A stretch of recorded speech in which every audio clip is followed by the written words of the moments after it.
क्या आप जानते हैं बाथरूम के सिंक में मौजूद इस होल का आखिर क्या काम होता है और हमारी आंख में मौजूद इस होल का क्या काम होता है और क्या होगा जब दो सांप एक दूसरे को ही काट लें तो क्या दोनों की मौत हो जाएगी। ऐसे ही अमेजिंग फैक्ट्स जानने के लिए बने रहिए इस वीडियो के एंड तक। नंबर 1 दोस्तों, आप सभी ने भी चींटियों के झुंड को खाना ले जाते हुए देखा ही होगा, लेकिन क्या आपने कभी सोचा है कि ये चींटियां हमेशा एक लाइन में ही क्यों चलती हैं? तो आपको बता दूं कि जब चींटियां खाने की तलाश में अपने घर से बाहर निकलती हैं तो वो जाते हुए अपने पीछे फेरोमोन नाम का एक केमिकल छोड़ जाती हैं, जिससे कि उसके साथी उस फेरोमोन को सूंघ कर सही रास्ते का पता लगा सकें। फिर उस चींटी का पीछा करने वाली बाकी चींटियां भी पीछे उसी फेरोमोन नामी केमिकल को छोड़ती जाती हैं और ये साइकिल ऐसे ही तब तक चलता रहता है जब तक वो सारे खाने को वहां से लेकर अपने घर में स्टोर न कर दें। नंबर 2 कैंगरू एक ऐसा जानवर है जिसकी जिंदगी भर हाइट बढ़ना बंद नहीं होती। जैसे कि इंसानों में 21 साल की उम्र के बाद हाइट बढ़ने का प्रोसेस बंद हो जाता है, लेकिन कैंगरू के साथ ऐसा नहीं होता। ये अपने पैदा होने से मरने तक लगातार बढ़ते ही रहते हैं। नंबर 3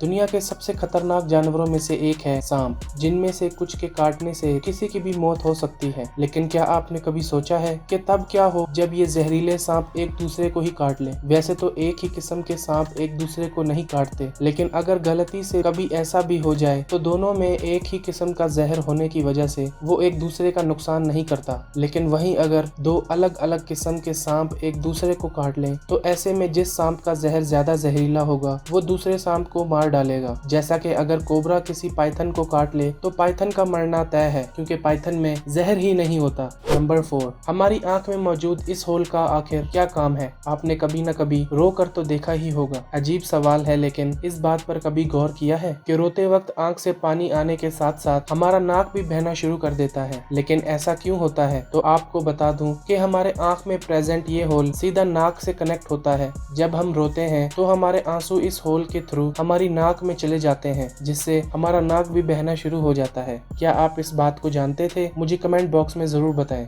नंबर 5 अगर मैं आपसे कहूं कि एक मूवी ने 37 लोगों की जान ली थी, ये मूवी थी कॉन्जरिंग 2। 3D में जो भी इस हॉरर मूवी को देखने गया था उसमें से आधे लोग तो वापस ही आ गए थे और इसके फर्स्ट शो में ही एक आदमी की हार्ट अटैक से मौत हो गई थी और आगे चल के कई लोगों की जान गई। इसीलिए इस मूवी के शुरू में बहुत बड़ा डिस्क्लेमर आता है कि देखना है तो अपने रिस्क पर देखें। नंबर 6 इंग्लिश का हर एक वर्ड साइलेंट होता है, जैसे कि सुनामी में टी साइलेंट है और इंग्लिश में हर एक वर्ड साइलेंट हो सकता है सिवाय वी के। इंग्लिश में बस वी ही एक ऐसा लेटर है जो किसी भी वर्ड में साइलेंट नहीं रहता।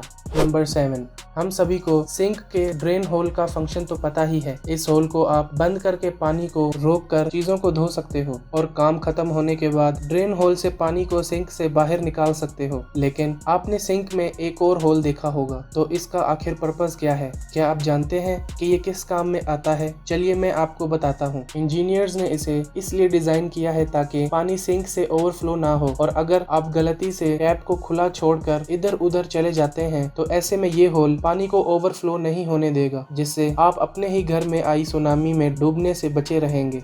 नंबर 8 आपने अक्सर लॉक्स के साइड में ये छोटा सा होल तो देखा होगा, लेकिन क्या आपने कभी सोचा है कि आखिर इसका क्या मतलब होता है? अगर नहीं जानते तो मैं बताता हूँ। ताले को अगर काफी टाइम के लिए ऐसे ही लॉक करके छोड़ दिया जाए तो उसमें मॉइस्चर जाने की वजह से ताले में जंग लग जाता है, जिसकी वजह से वो ताला जाम हो जाता है। ऐसे में उस होल की मदद से उस ताले में तेल डालकर उस लॉक को बड़ी आसानी से खोला जा सकता है। नंबर 9 क्या आप जानते हैं हमारा प्लेनेट अर्थ वो कभी भी एक स्पेसिफिक स्पीड में मूव नहीं करता। मार्च के मंथ में अर्थ जिस स्पीड के साथ मूव करती है, सितंबर मंथ में अर्थ उस स्पीड से मूव नहीं करती। अर्थ हर सीजन में मुख्तलिफ स्पीड से रोटेट करती है। गर्मियों के मौसम में अर्थ स्लो रोटेट करती है और सर्दियों के सीजन में फास्ट रोटेट करती है, और यही मेन रीजन है कि गर्मियों में दिन बड़े होते हैं और सर्दियों में दिन छोटे होते हैं। नंबर 10 आईफोन में कम रैम होने के बावजूद भी ये फोन बहुत ही स्मूथ चलता है, हैंग नहीं होता। आईफोन में यूजुअली रैम होती ही नहीं। आईफोन रैम सिस्टम यूज नहीं करता, लेकिन इसके बावजूद भी